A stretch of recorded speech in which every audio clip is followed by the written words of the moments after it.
Hello, and welcome back to the Blueprints. We are on day 48, and you did miss a day, but don't worry about it. Nothing important happened. Allowance? Got 8 now. That's excellent. Excellent. I don't even remember where I got that. On the day that you didn't see, the only thing of interest that happened was a planetarium, and we got a chart saying everything that would happen in the observatory on certain days. So we really need to, we haven't had that many classrooms yet.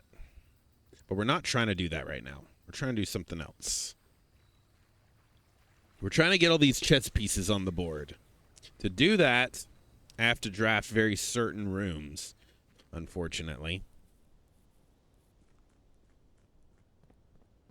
It matters what rooms I draft. And I think the only one that I was missing last time was the king. For the queen, I need a study or ladyship chambers. Everything else should be pretty easy to get. So let's get started, because we've got an awfully long way to go.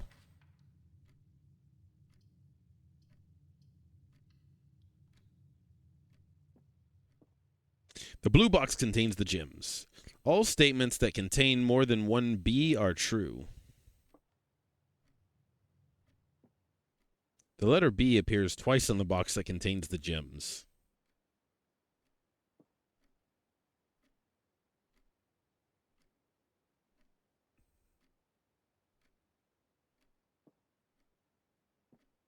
Okay, so let's say that this is true. And then let's say this is false. The letter B, false. No, but that couldn't be false and that be true. That would have to be true. False. All statements that contain more than one B are true.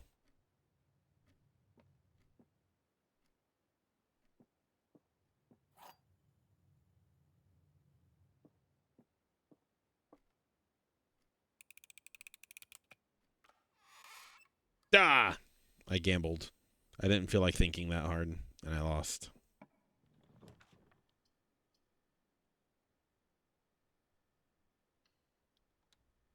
All right, first of all, is there a chess piece in here? No. But there is a pawn in here. And that's there, so pawn. Got the pawn. So now I need a knight, a bishop, a rook, and a queen.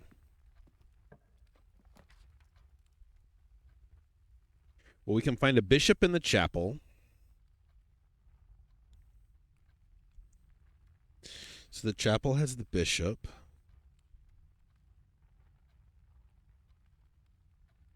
So we can cross bishop and pawn off.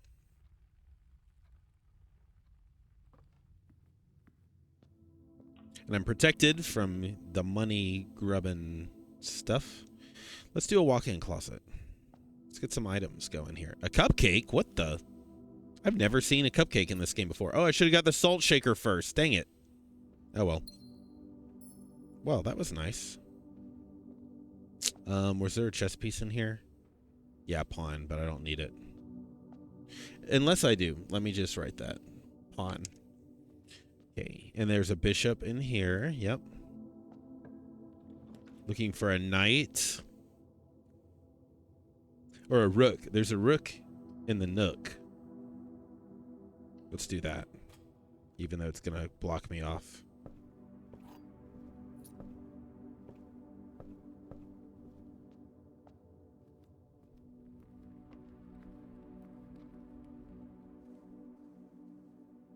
Ooh, a key. So there's a pawn in here again. I don't need it. Keep going up.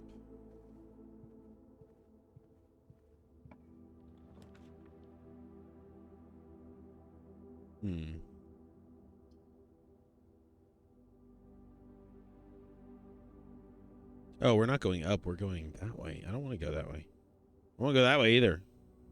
Okay, fine. Get another item out of this. A block breaker. I want to go up, please.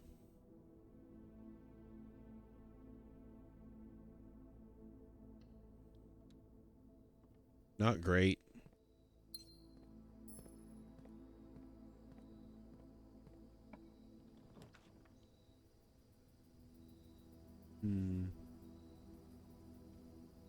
Let's do a drawing room so we have options. Maybe we can get some of the things that we're looking for.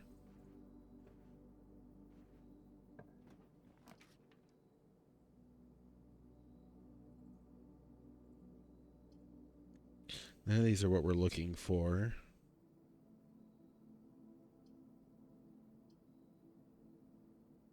Don't really want to use up all that.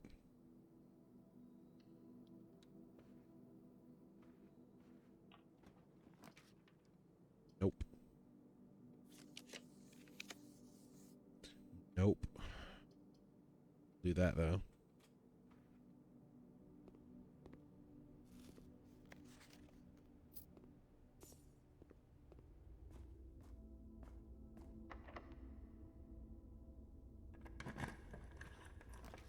Observatory, yay! That's one of the ones I need. Okay, so do we have the chess piece in here? Yes, we do. Okay, so that is there on level 1, 2, 3, 4, 5, 6. 6 right there. That's a knight. Now I really need an office and a study.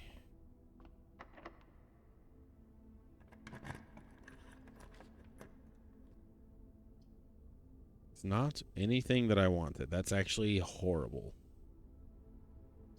But, you know, a mailroom would be nice. Or items for sale. But I don't want to use up my thing. This is where I learned how to do that.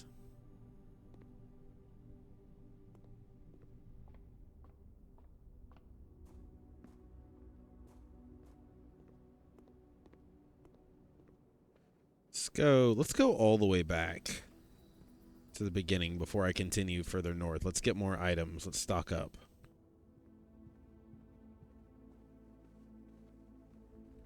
There's a trunk here I can bust open. Yay.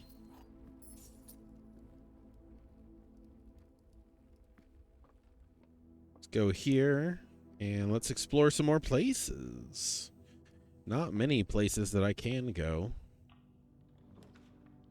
Security, but I already got that. Let's just go for things that we really need, like a wine cellar.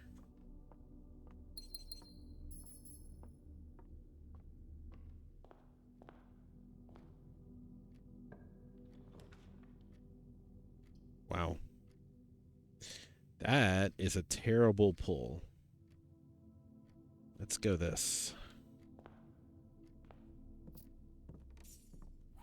So I can stop getting that.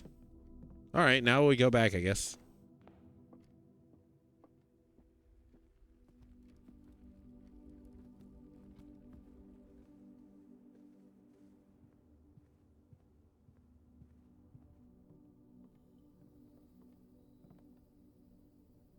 We'll make a salt hammer. Salted hammer.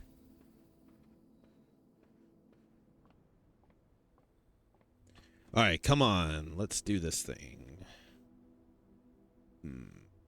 Well, that is no good.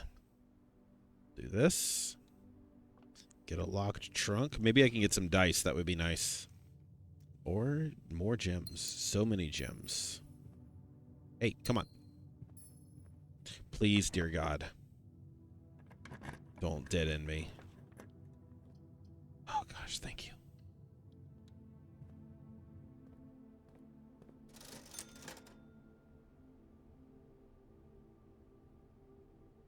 Could definitely use a shovel. Go back for more keys if I run out.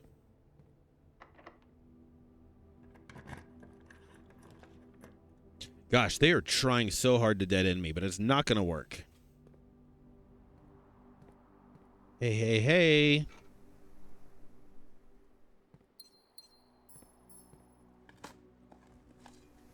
A key! No! Oh no, a key card. No. Wait, did I already get security? I didn't. That's unfortunate. I could get dead-ended very quick without the security thing. Gosh, they are so dead set on dead-ending me.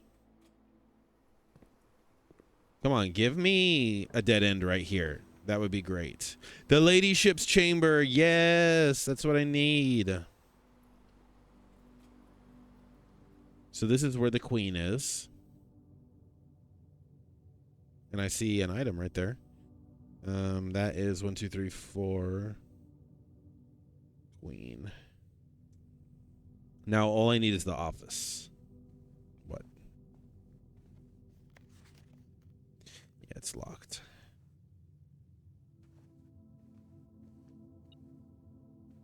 Got this. That's nice. Mm-hmm. There it is. Let's do this. Leave and come back. We can get our 5 points. Please, dear God, don't dead end me.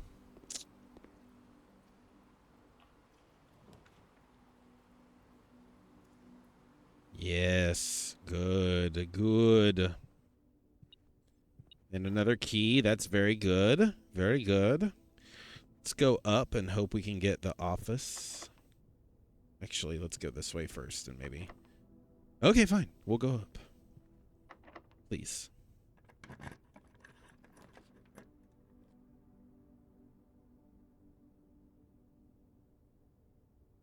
Let's do this.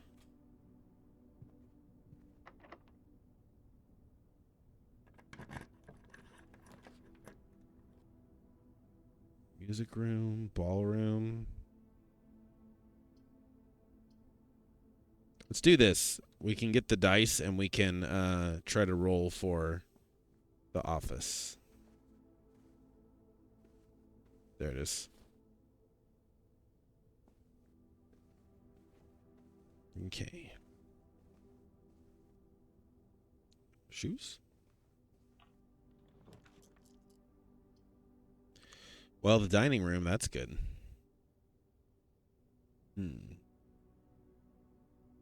Oh, I wish I could open the menu from here to see if the office is unusual and rare.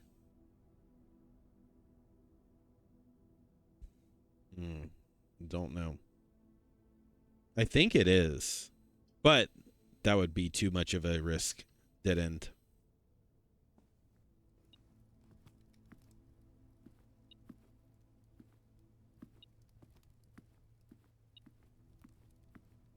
What? Where is it?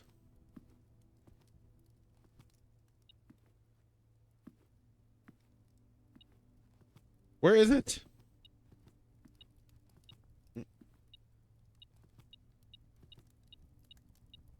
This?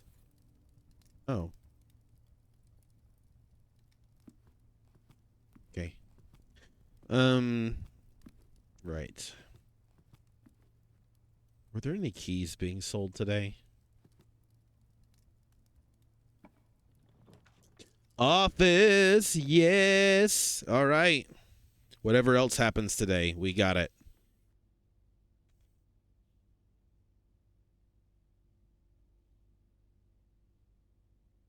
King. Sorry, I think we got everything that we need.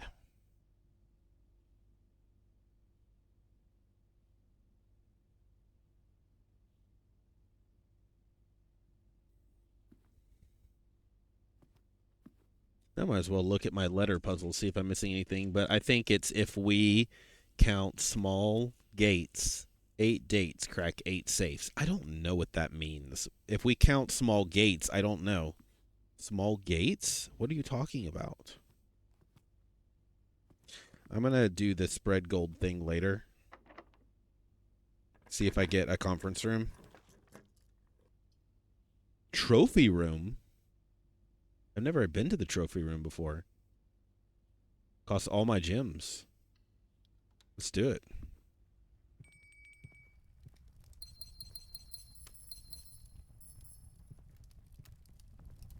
I don't have any trophies, but... Where am I? In the middle. Yeah, I don't have this one. Might as well. Hose and house. Yeah, it's you. Duh. Because it's count.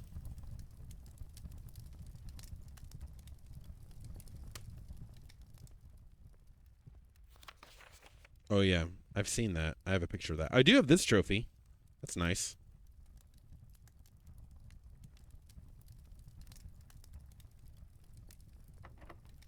Locked.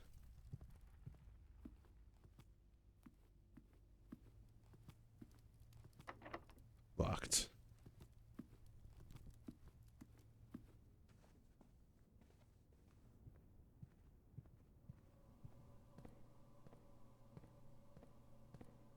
Locked. All right, well, I could go dig a little bit and see if I can find the key. More keys. Is there any keys in here?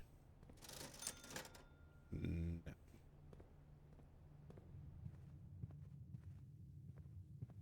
Popular. Cool, I got a trophy room, though. I've never gotten that before.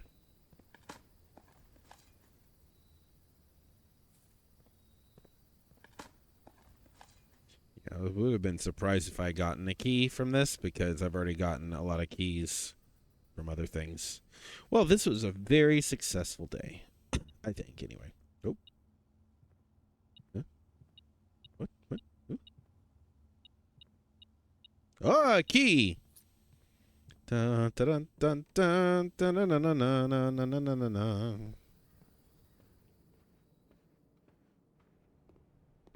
If I got a freezer, that would be excellent right now. I went the wrong way. Holy cow, how did I even get over here?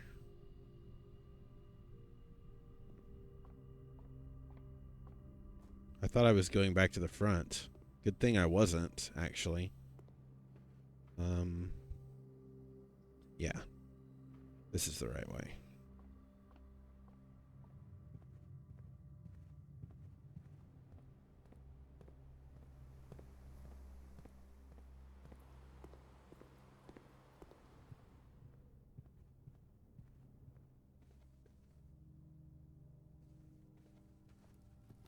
Thank you.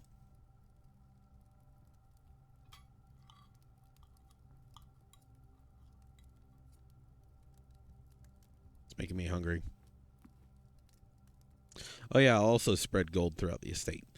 Oh, crap.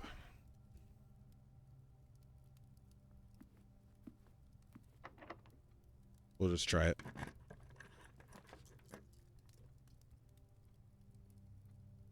I bet both of those will be locked.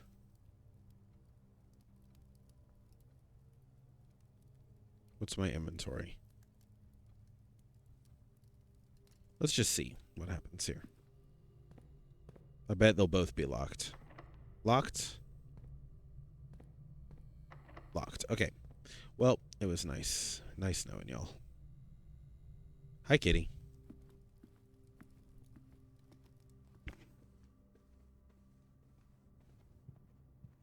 Hi, kitty. Yes, hi.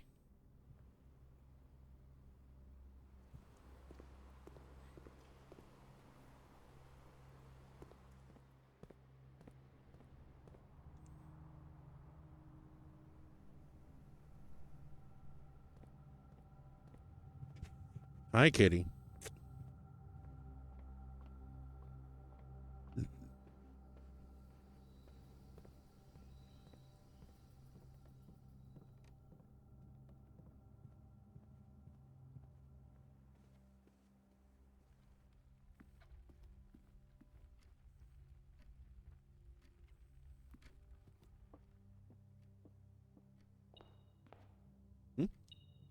A key. How did that get here?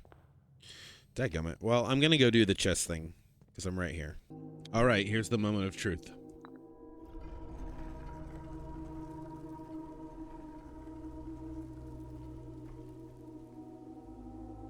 Choose your piece to receive a new permanent power.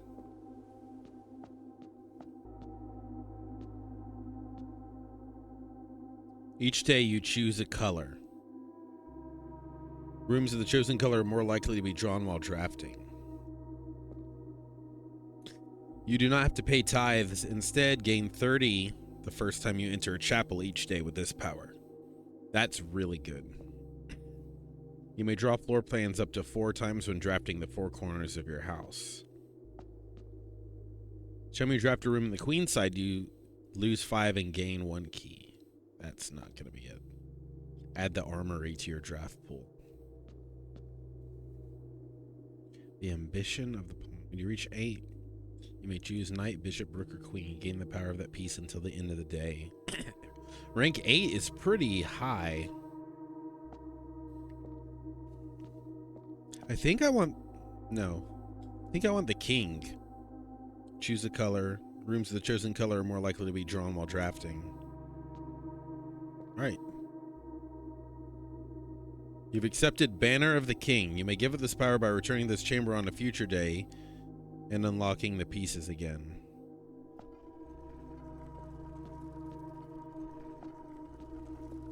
Very interesting. So I have to solve the puzzle again to change.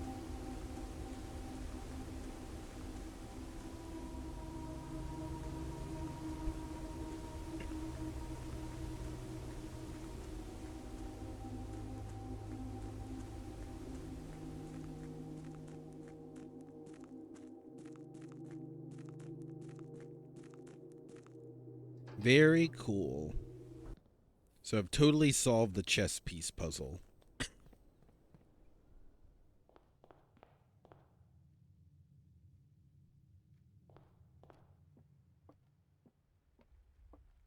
I have 1 key, so let's go back and see.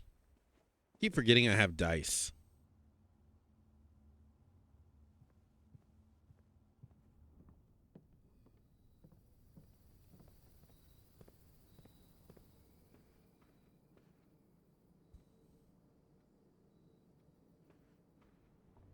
What day is it?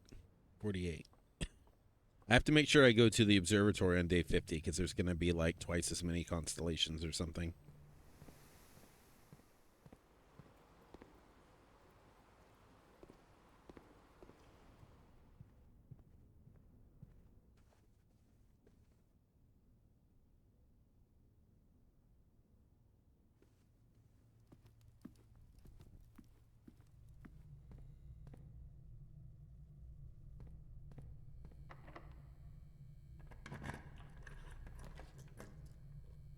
Pump room, dark room. Let's just see what we can get. Laboratory, gymnasium, guest room.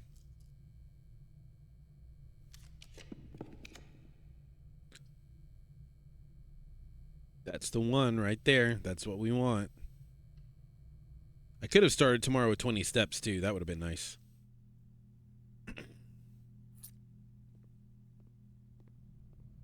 Because I'm running out of steps rapidly.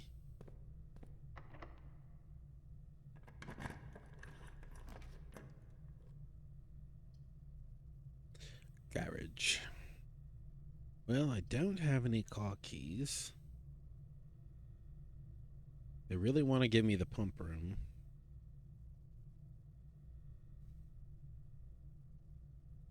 Just bought these keys. Might as well use them. Oh, yeah. I forgot that this is a... What is it? Huh? Huh? Ooh, what? Key. I need car keys. That's what I need. Or at least it would be nice.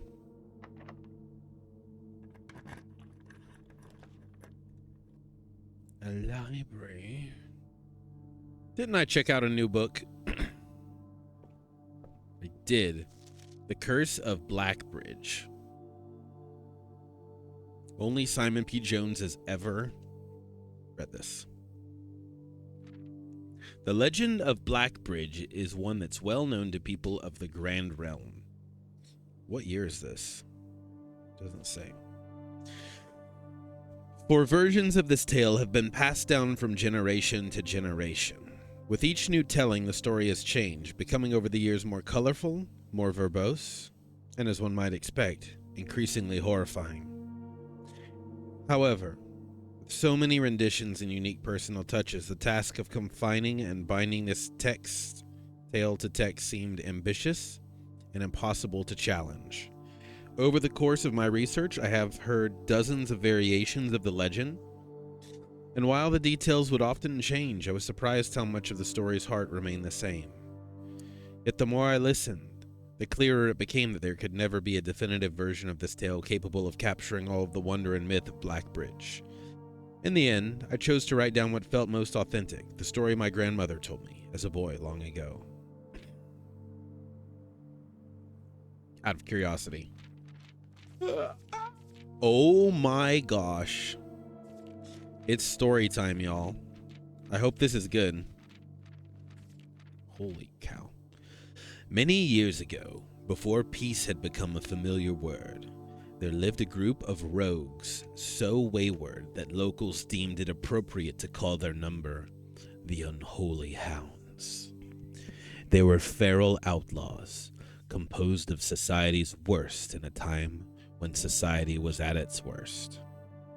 And for each crime that fearful travelers credited to the group, a dozen more lay unclaimed, each worse than the last. For the gentry, however, who often value their coffers more than their companions, no crime could measure more wicked than the group's primary enterprise: high road robbery. One such a member of this so-called band of rogues was a boy of 13 years, Jesper, who had not been lucky in life, having lost 2 brothers to war and his parents to famine. In the years of hunger that followed, Jesper lived in a gutter behind the churchyard, relying on the nourishment of scurrying bugs and weeds harvested from the cracks and alleyways to sustain his pitiful existence. It's not surprising that a child aiming to escape such hardships would take an easy road out, an easy, well-traveled road paved with temptations leading out the city and into the gentry lands where the loose purse strings entwine with the strands of salvation and glisten equally with the hope of opportunity. I was just saying that the other day. It was this road that eventually led Jesper to the end of his youth, a hidden cave at the bottom of Blackbridge Canyon. It was here that he met his surrogate family and saviors, that notorious gang of godless outlaws known as the Unholy Hounds.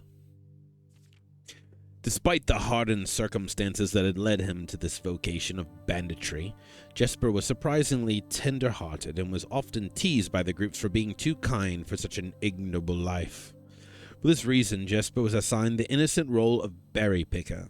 It was not just innocence that set berry picking apart from the gang's more wicked undertakings, for it was only duty performed without the safety of an art's concealment. And yes, I am aware that my accent is just randomly shifting as I'm reading. I'm doing it on purpose to keep my ADHD entertained. If you don't like it, go find another YouTube person, because it's what I do to stay focused.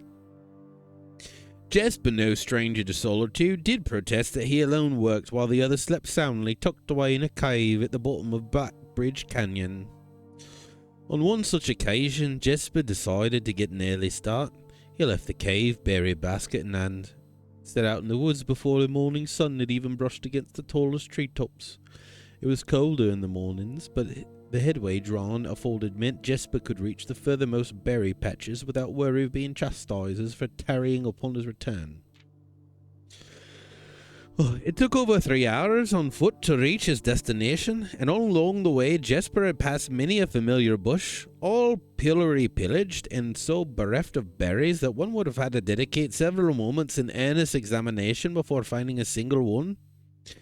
Jesper was patient, but even patience has its limits. He was confident that even accounting for the time lost to this long stretch of travel, his efforts would be well worth the pain. Surveying the patches in the new grove surprised even Jesper. The red dots suspended among the leaves seemed as numerous as the stars in the skies. Upon seeing such a bounteous sight, he clutched his berry basket tightly and nearly toppled over out of joy. Once he had regained his senses, Jesper quickly made a decision. He would not reveal the location of this newfound treasure. Instead, he would earn the respect of his confederates who, upon seeing his yield, might attribute his success to hard work. Smiling at his plan, Jesper set off to fill his basket and was making steady strides in his task when the sound of thundering hoofs interrupted him. A carriage is approaching. The thought of it made Jesper freeze, and he had been so enchanted by his discovery that he had neglected to observe his surroundings. How could a roadway be so close? He ducked down and crept towards the impending sound, hiding behind one of the larger bushes nearby. It was only a moment more before the sound source revealed itself.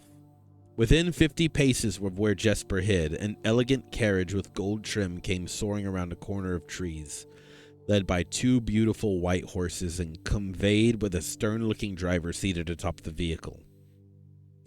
Flaunting the most sophisticated regalia Jesper had ever seen, it was not just any carriage. It was the royal carriage. Even without ever having witnessed such a sight before, Jesper was certain. The sight had so transfixed Jesper that he stood awestruck, unable to tear away as the carriage approached.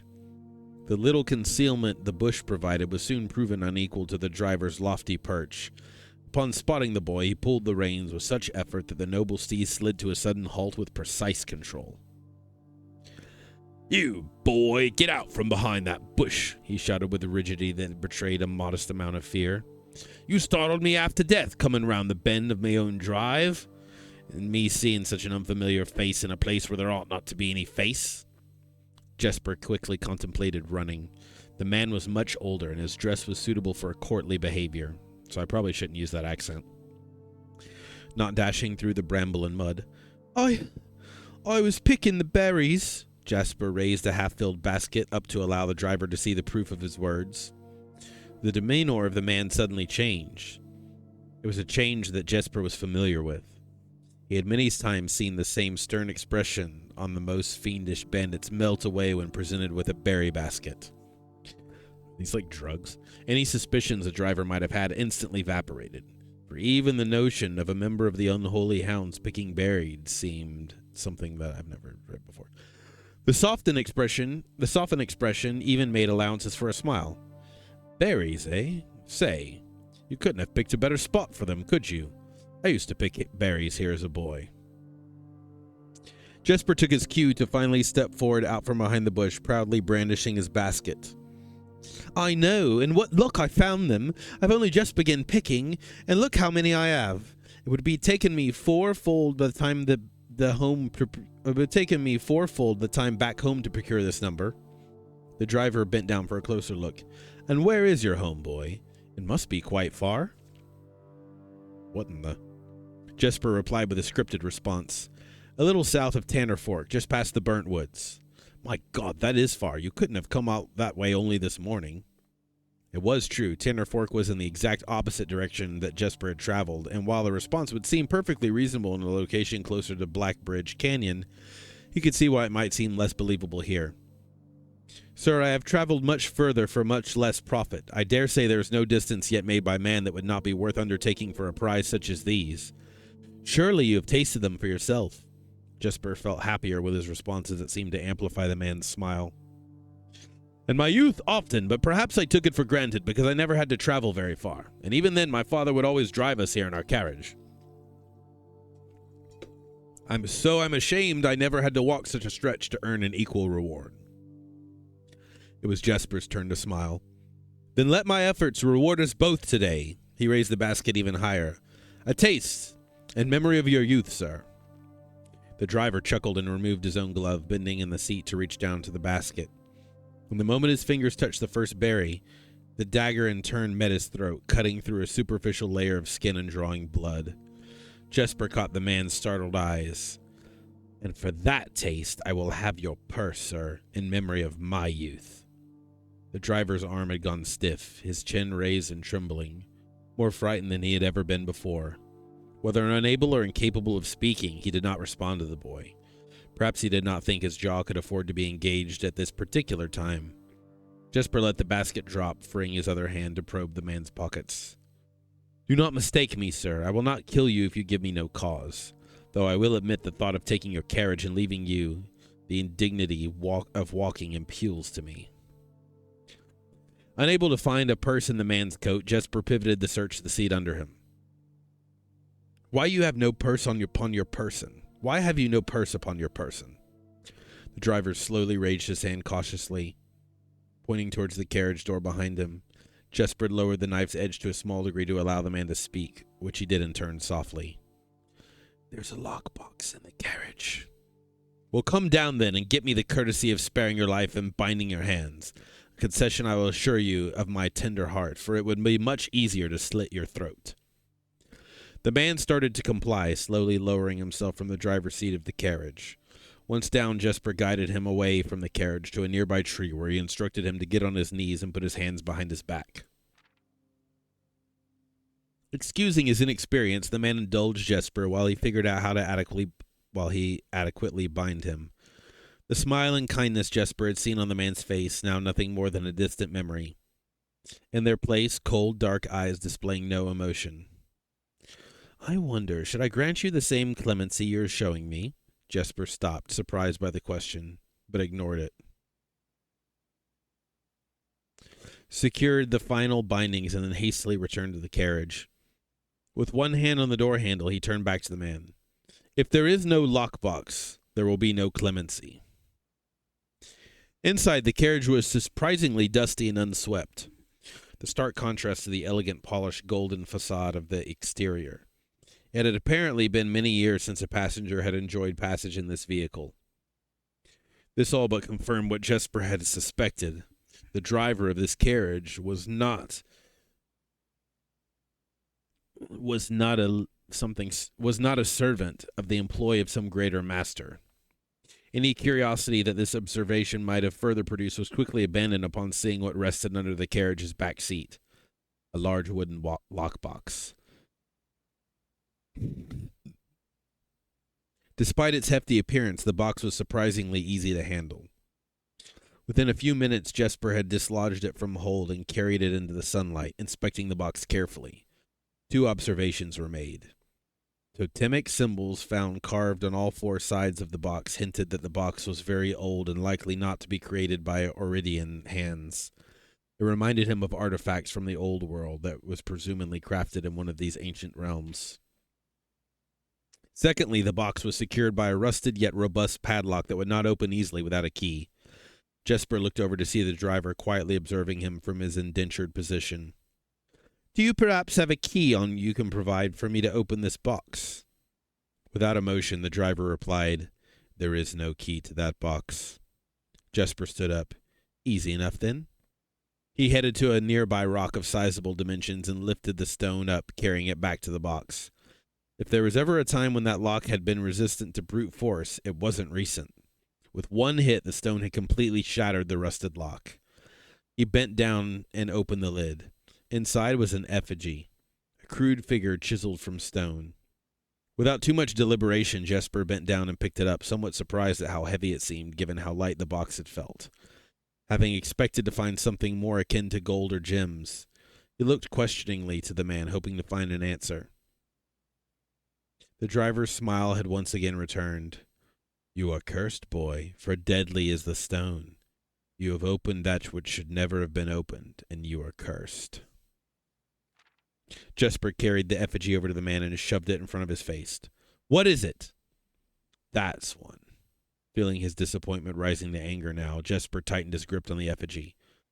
One what, you muttering stupid head? And in God's name, why have you no purse upon your person? The man did not seem intimidated. 1 pace. He paused for effect. 12 more and you will be dead. He only had a second to flinch before the effigy struck him on the head and put an end to his cryptic ramblings. If there was ever a time when the old man had been resistant to brute force, it wasn't recent. See what you did there? Jesper looked down at the sculpted stone figure, which now splattered red. Was it cursed? Was he cursed? Had he, of course, heard stories? He had, of course, heard stories of curses, and he had never doubted their validity in the past, but now he was standing face to face with the possibility of being cursed. His mind pleaded with him to be skeptical. And if he was cursed, what difference would the knowledge make? A dozen more paces would not be enough to find another living soul, to say nothing of the chances of procuring a remedy. If he did not move from where he now stood, he may live maybe another 3 or 4 days, maybe given the abundance of nearby berries. A plan that, if we ignore its obvious faults, might provide additional opportunities for help to come along. But what good would that do? To be discovered here? Beside a body? Stolen goods in hand?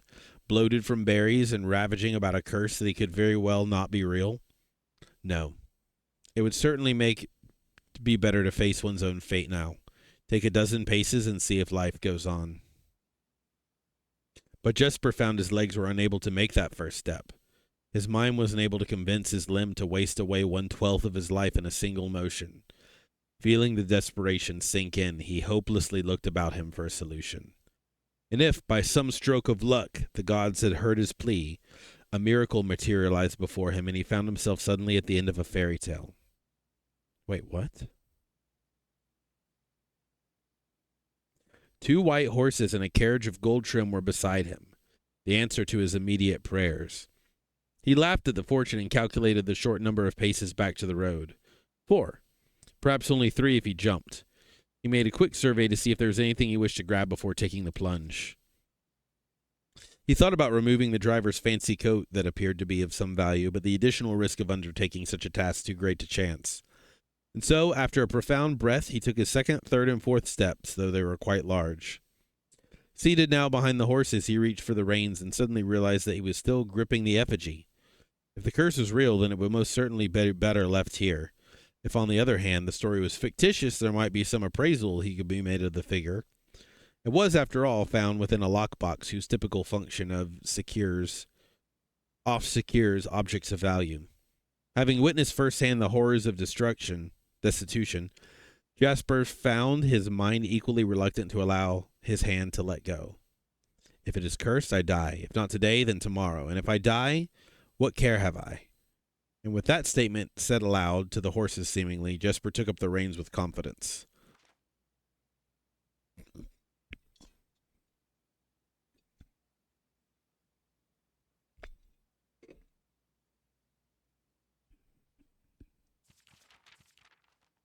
Wow.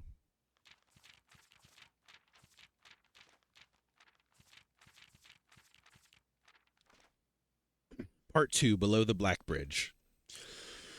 Miller awoke to some light nudging from a familiar foot. Who's Miller? Only one person could have the cheek to awaken her in such an ill-mannered fashion. Shaking the sleep from her eyes, she glared up at him in the darkness, but did not say a word. He nudged her again, teasingly, and then stepped back into the dim. After taking a moment for her eyes to adjust to the darkness of the cave, Miller remembered that she was on third watch today. Quietly collecting her things and wits, Miller turned as she left, waving to her young friend, who was more likely already asleep. She crept through the cavern's main passage, careful not to awake the sleeping bandits around her. Like a hero in a book, she often mused. Quietly, she grabbed a bow from the haphazardly formed pile of weapons, shaking the accompanying quiver to the darkness to assess how many arrows it held. She then walked towards the sun-drenched mouth of the cavern, ready to start her shift. Above her, in one of the few trees found in the canyon, Miller could see that the Revia was already posted. She waved, and Revia waved back. That Revia, not the Revia. Calling out to each other was strictly forbidden. Anything louder than a gesture in the canyon was forbidden. When Miller reached the tree, Revia lowered a braided rope and pointed to the ground beside her. Miller turned, following the finger, and saw a pail of water resting beside a nearby log. She turned back to Revia, nodded, and secured the pail to the rope. The pail went up first, and in turn Miller followed. Revia reached across to grab the water. Miller leaned back to give her space. There was not much room for maneuvering in this tree post, a necessary concession for the concealment of the outpost demanded. Revia tilted the pail up to her mouth dramatically, illustrating how thirsty she had been. Miller laughed silently as the water poured out, splashing into Revia's face. It was a bit too daring and noisy of a joke, and if others had been around, they would have certainly been scolded for the unwarranted sound. But Miller appreciated the efforts of Revia took to verbalize in the silence of the morning. They had been not took to okay. They had been on third watch together for over a month, and during the speechless time, their friendship had grown into something special. Affection was unsurprisingly scarce among the unholy lands. She had felt camaraderie before, of course, but intimacy, never. From their elevated vantage, the girls could see both concealed entrance to the cavern as well as a clear view of the bridge that spanned across the canyon.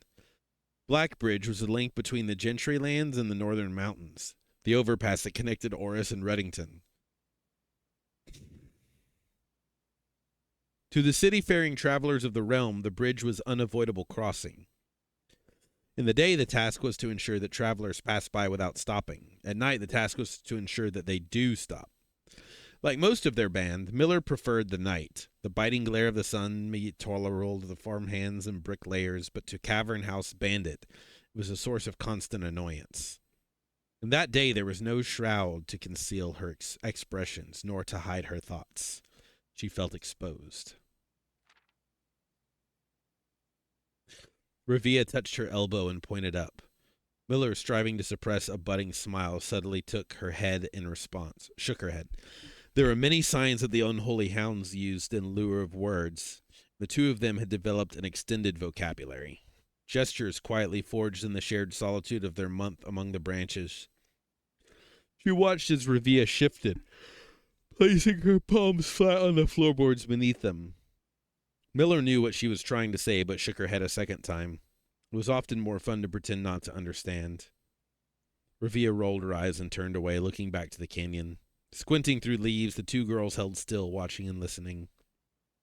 It was not long until Miller, who, too, heard the sounds of the approach. Revia held up two bent fingers. A few moments later, two men emerged from the bridge's southern end. They were dressed in a familiar uniform, long gray coats with black facings, white waistcoats, and black hats. They began the local patrol, the Black Guard. Although not an everyday occurrence, their presence at Blackbridge wasn't an unusual sight. It typically indicated that an important traveler's impending passage across the bridge, information that the girl would promptly rely to their leaders as soon as the coast was clear. But this report, while exciting, was rarely acted upon. In Miller's 5 years in the unholy land, she had never once seen a carriage taken in open daylight while the Blackguard was nearby. The men had nearly reached the bridge's north when the miller heard the horses, faintly at first, but growing louder with each passing moment. Revia's eyes met Miller's, the same concern mirrored on each other's expression. This did not sound like the typical carriage, cautiously approaching the bridge cross. Instead, the familiar crunch of the high road's gravel, they heard the harsh clattering of hoofbeats against stone. Both girls quickly redirected their attention downwards, looking through the foliage. The sounds were not coming from the high road, but from the canyon itself. The horses were coming from below the bridge. In an instant, Miller had nooked an arrow and drawn her bow. Go! Revia was gone before the whisper had even left Miller's mouth. The young scout was already sliding down the bank below, racing towards the cave. There was no road that ran below the canyon. There was no reason for numerous horses to be approaching their cave. There was only one reasonable conclusion. Both girls had reached it instantly. The base had been compromised. It was Blackguard's attack. Revia touched her elbow and pointed up. Miller, striving to suppress a budding smile, suddenly shook her head in response. There were many signs that the unholy hounds used in lieu of words, but Wrong way. The moment the horses came into view, Miller was let loose her first arrow. She was surprised to see a carriage. She had been expecting a cavalry. Before she even finished processing what she thought, her second arrow was in the air.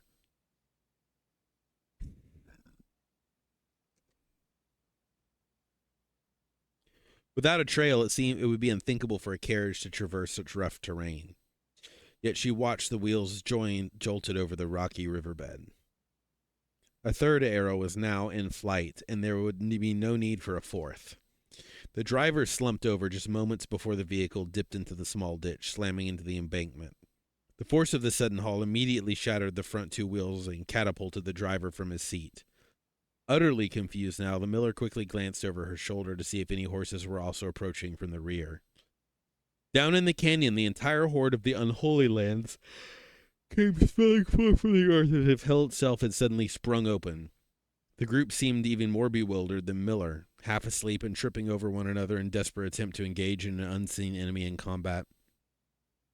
Miller could see Revia among their number, the only one looking up at her. Her expression was chilling. There would be no need for a silent gesture to convey what they both now realized. They had made a mistake. The gang's chieftain, Jeffrey Heartslasher, led the others, cautiously approaching the crashed carriage like a suspicious fox would near a baited trap. There were no words exchanged as the group crept forward in customary silence.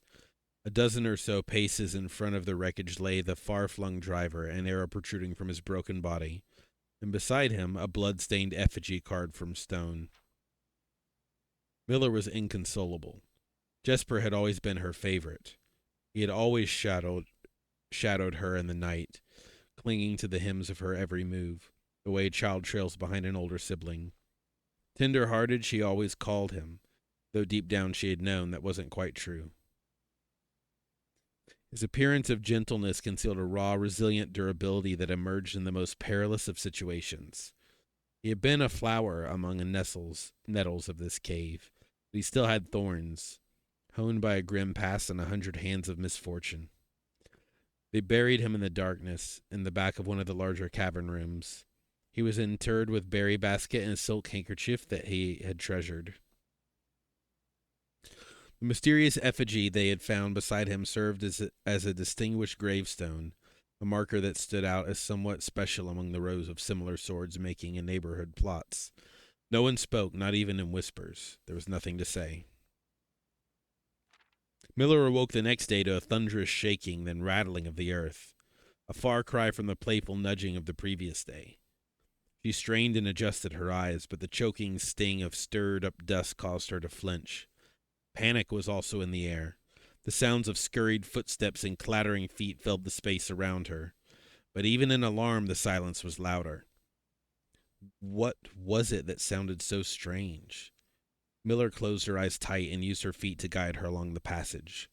The whispers around her were getting louder, and intense voices could be heard. Louder speech than she had ever heard spoken in the canyon. A growing dread grew as Miller approached the mouth of the cave, her eyes now open wide despite the dust. Shouldn't it be day? Miller felt a hand in the darkness pulling at her. It was Revia. The two embraced, and Miller did not need to see her to understand. Revia placed two bent fingers against Miller's cheek. And with that touch against her face, Miller felt the same sinking feeling as the previous day. Two bent figures confirmed what Miller had suspected. The girls had forgotten to relay one critical piece of information to the others. An hour or so later, the screams began, blood-curdling cries of hopeless desperation. Captain Froddick Lee of Blackguard looked down from the ridge of the canyon to the collapsed entrance of the cave. Ah, he grinned. Now they speak.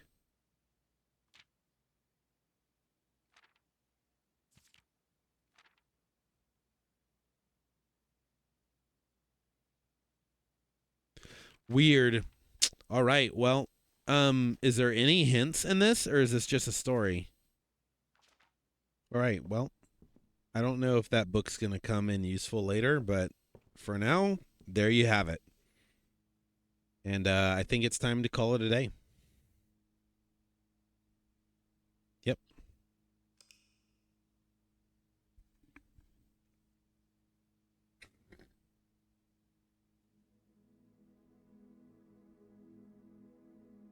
What a very good day that was. Got the chess piece, now I got a new power, and I'd like to see how that power is used.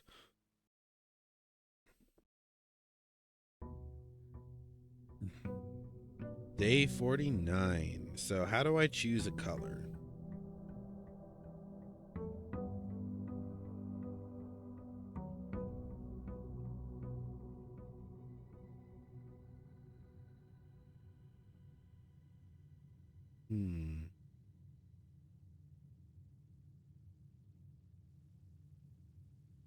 The Still have a green room I've never been to. I still have a shop I've never been to.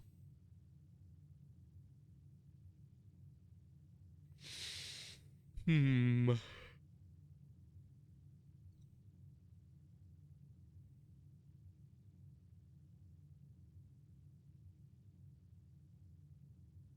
there any ones that just give you like tons of money?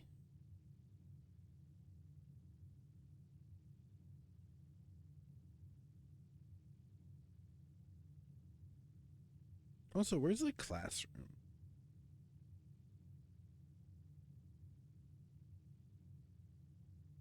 Hmm. Hmm. Hmm.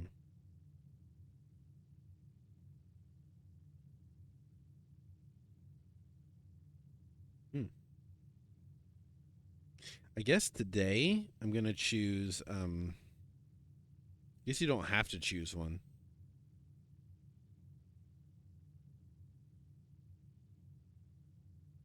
Oh, I can't even change it. All right. Let's go over here.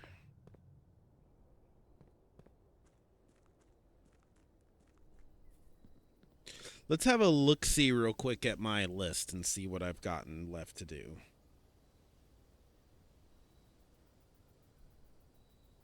All right, I did the VAC. I've done the 4 flames. Still need to get more upgrade discs from the garage. Get more books. Need to get more books. Safes, music sheets. I got the more floor plan from the observatory. There's one in the study. I'm guessing it's in the safe. Underground and outside. Where would I get it?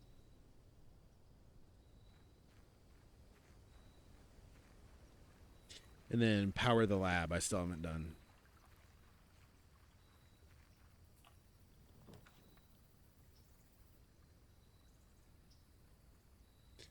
Oh, I should have.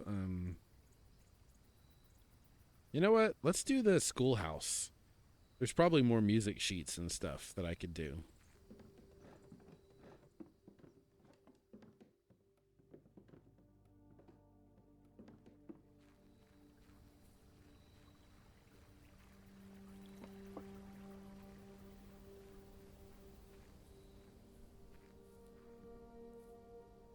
What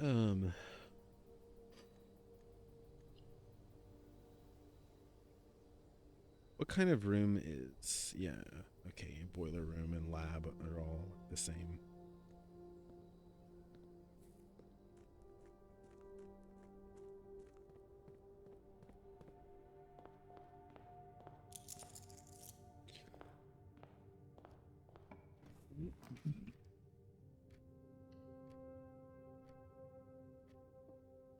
The gems are in the box. Blue box is true. Gems are not in this box. So let's say that's true and that's true. That could have to be false. Say the blue box is true. Gems are not in this box, and that's false.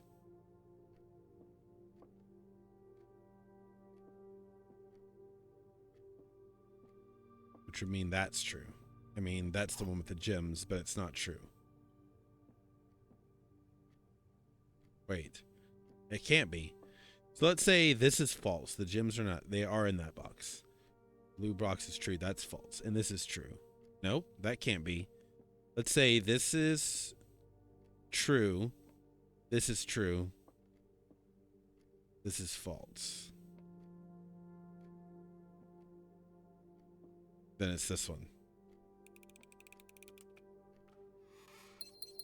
Yep. Genius. That's what I call myself. My package has been delivered. Yay. Amateur lockpick, 2 gems, 2 keys. Yay.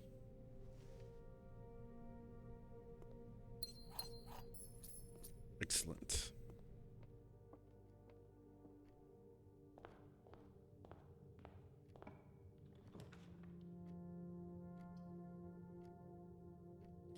Go to the music room. Of course, it's always a secret garden key here. And the first words on the sheet. Find here within these first words. Find the white. Find among the white. Okay. So that's the first words on each sheet, I think, is what it's trying to tell me.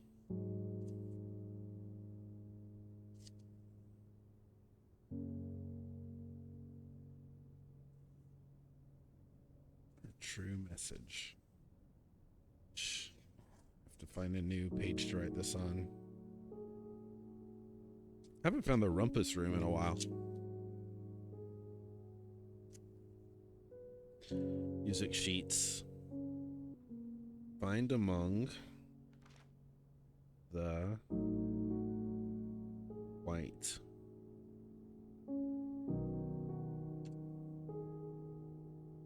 Okay.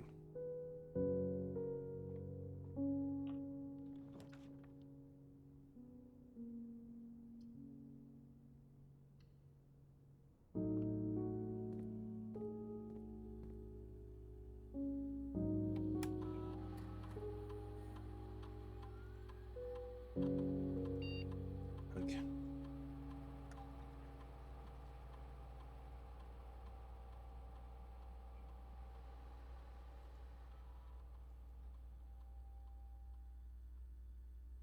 Okay.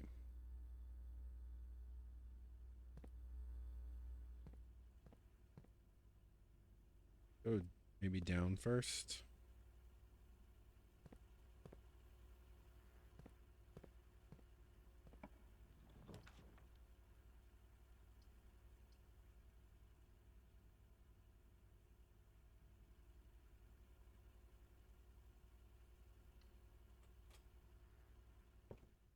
Do I have any new books? I think I do have some new books. Digest 4.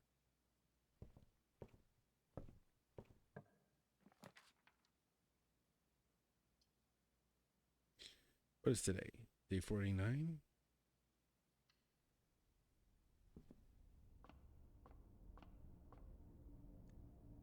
Yeah.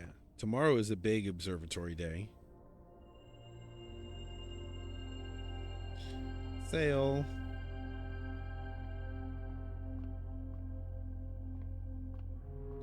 Please don't be a dead end.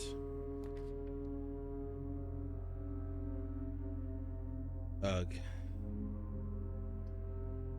How can this happen? Okay, fine. Short day. This grade 1? Yeah. So I need to find more grades.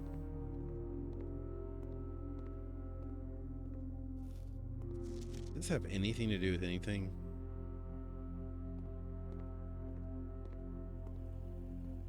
Alright, well, that was a fun day. Next.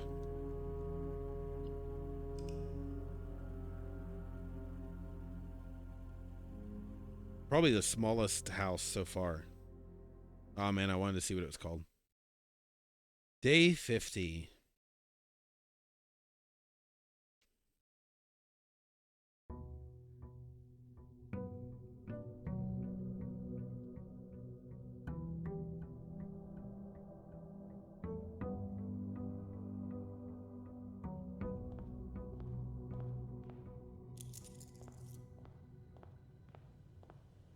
I will never stop checking that entrance thing for a missing item.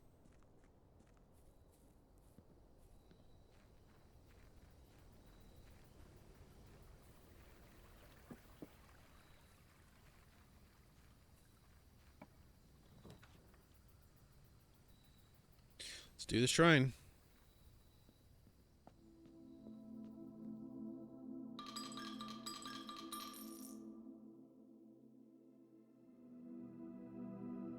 Blessing of the chef. For each different type of spread that you do each day, add an extra dish to the dining room. I don't know what the spread means. Kind of sucks, that one. I don't like the blessings that much. Should have kept my money. All right, let's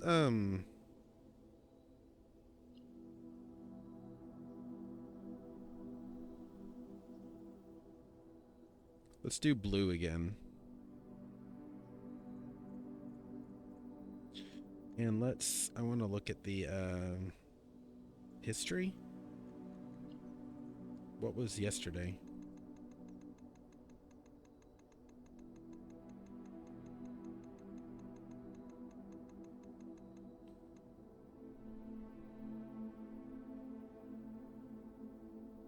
Humble bungalow with an observatory. So humble. My biggest day. That's a pretty big one. Grand shopping center.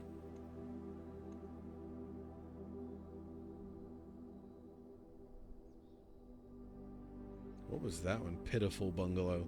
I think that's one where I quit without saving.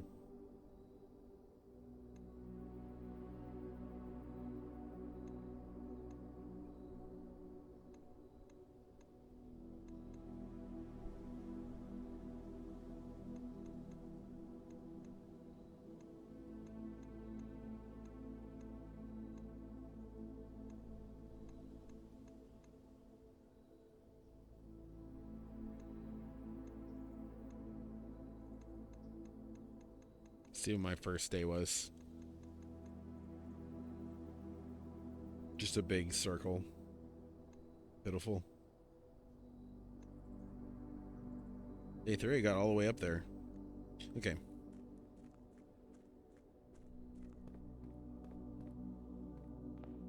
I don't really... Oh, I am trying to find an observatory. Dining room already. Okay.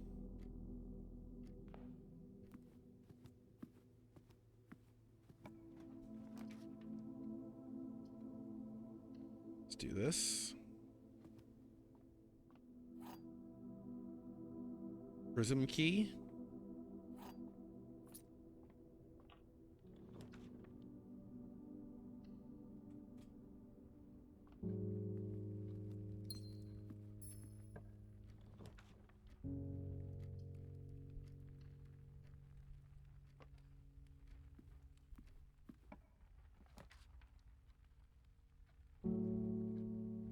Let's do a breaker box.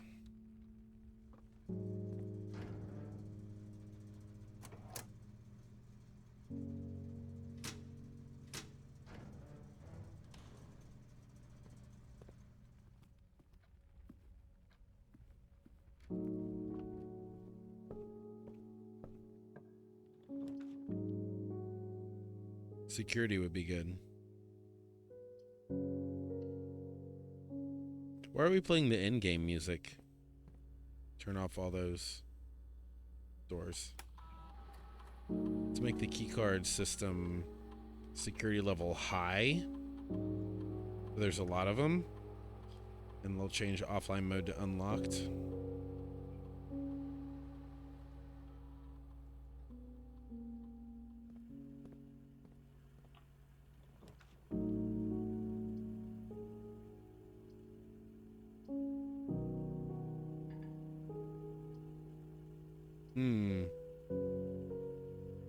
Okay.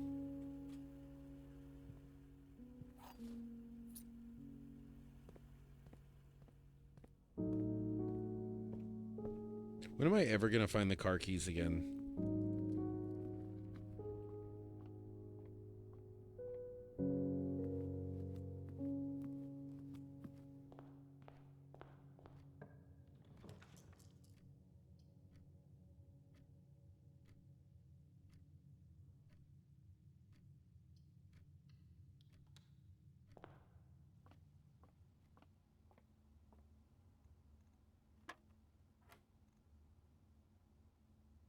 Two plus 1 is 3.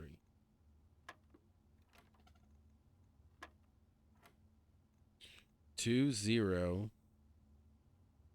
plus 1 is 3.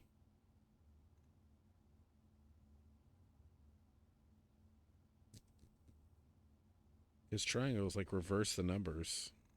Did I hit the wrong number? Nope.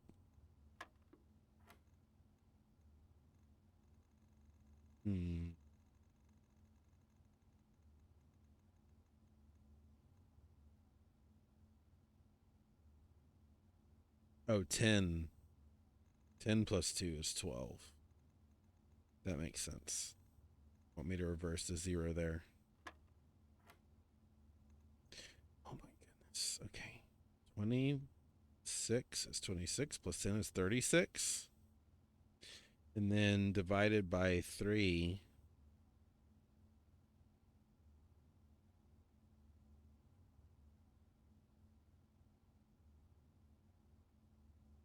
It's 12, but put it back to 21 minus 2 is 19.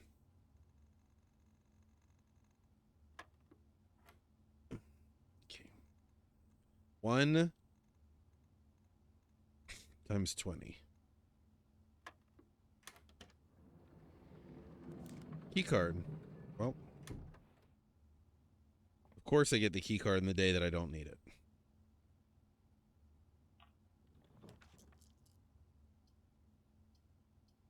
Good grief.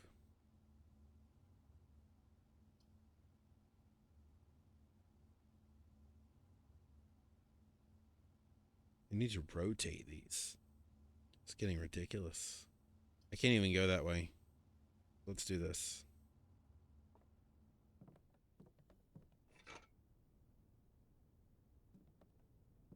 Need to go up. North, please. There we go. Yeah!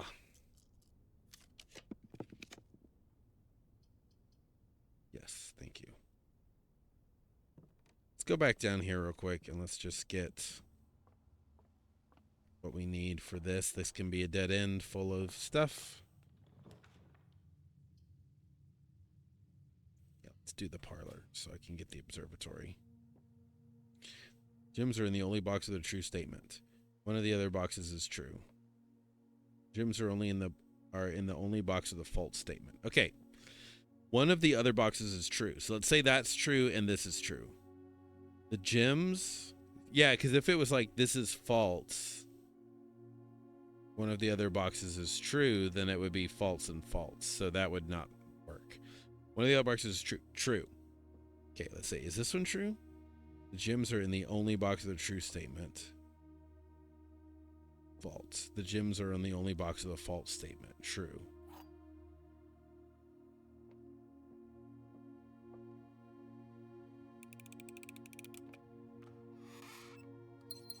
Thank you.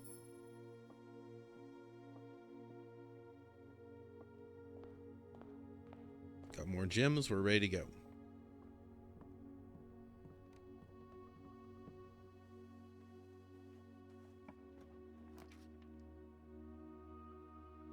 It's dangerous choosing blue.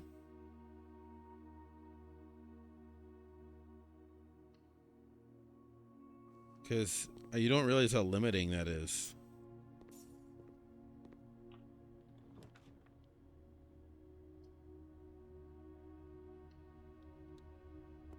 Need this room to rotate really bad.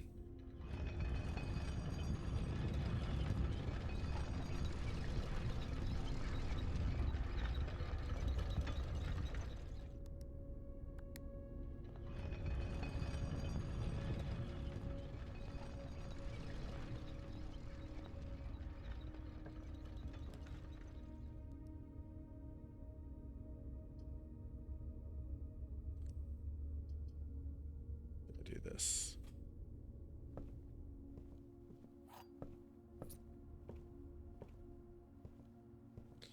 Need some hallways or something.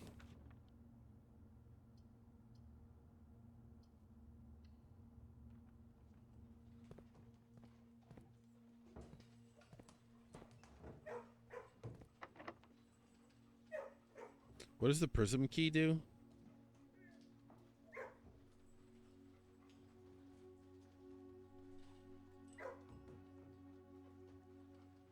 Okay.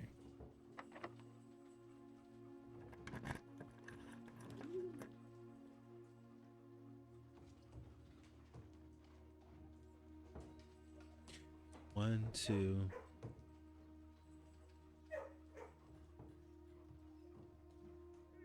Three.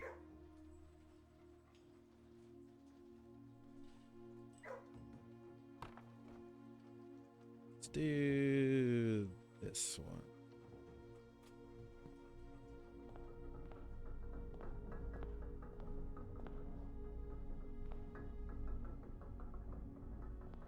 Oh, it's the antechamber.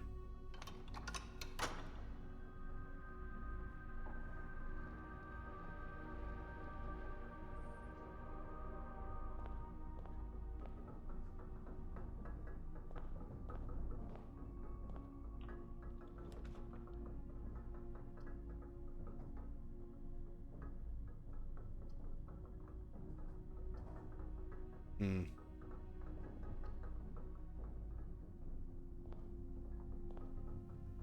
Did I not ever get... Where's my observatory? I need the observatory.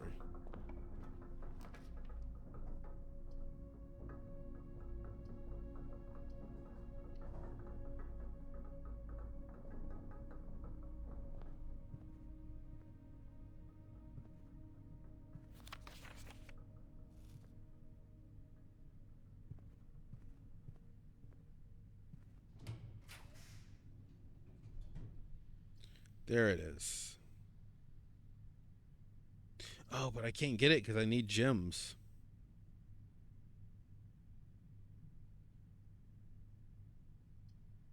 I keep not getting gems. Order placed. This is going to be sad if I miss the observatory thing on day 50 because I just don't have gems.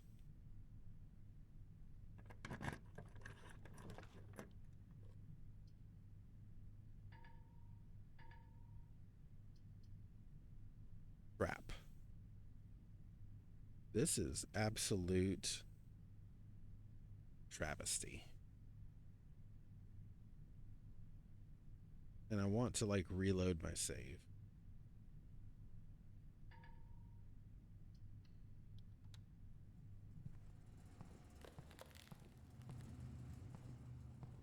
Well, okay. That stinks.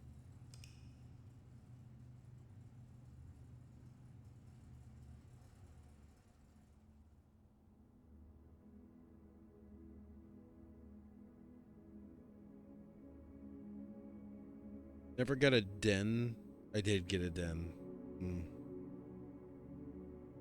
Wow, the synergy is really good in this game. When you mess with the synergy, it really messes you up. All right, well, that's it for tonight. Have a good one, everyone.